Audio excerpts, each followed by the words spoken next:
রাত্রে কার ফোন? কটা বাজে? বাবা, রাত 11টা।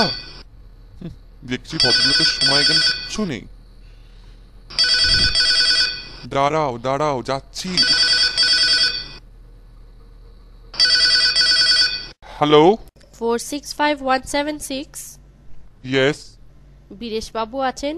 বীরেশচন্দ্র নিয়োগী? হ্যাঁ, কথা বলছি। ও নমস্কার। হ্যাঁ, নমস্কার। এত রাত্রে ফোন করছি বলে কিছু মনে করবেন না। আচ্ছা, ঠিক আছে, তো বলুন ব্যাপার কি? আপনার সঙ্গে কয়েকটা কথা ছিল। কার সঙ্গে কথা বলছি জানতে পারি কি?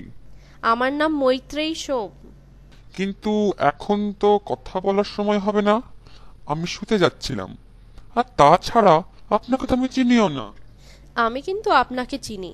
আপনার পেশা ডাক্তারি। 3 মাস হলো এই বাড়িতে এসেছেন। আগের বাড়িতে আগুন লেগে প্রচুর ক্ষতি হয়, তাই আপনাকে এখানে উঠে আসতে হয়। আপনার স্ত্রী গত হয়েছে আজ 11 বছর হলো। আপনার বয়স 55। আপনার একটি মেয়ে আছে, টিচার। সে ভূপালে থাকে। কেমন, ঠিক বলিনি? আপনি আপনি এত সব কথা জানলেন কি করে? ধরে নিন এটা আমার একটা বিশেষ ক্ষমতা। এখন বলুন, আপনি কি আমার কথাগুলো শুনতে চান কি না? বেশি সময় লাগবে না তো? না, অবশ্য কথার পর যদি কথোপকথন চলে। ঠিক আছে, বলুন। আজ থেকে 7 বছর আগেকার কথা বলছি।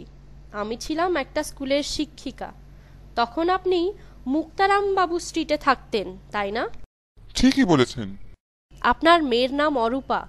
হ্যাঁ সে তখন সিটি কলেজ মর্নিংয়ে পড়ে। হ্যাঁ হ্যাঁ, একদম ঠিক। এটাও আপনি জানেন কিনা দেখুন। আপনার মেয়ের একটি বন্ধু ছিল, মেয়ে বন্ধুই, নাম শ্রীমতী। তা হতে পারে, মেয়ের বন্ধুদের খবর আমি সবসময় রাখতাম না। এই শ্রীমতী ছিল আমার মেজ মেয়ে।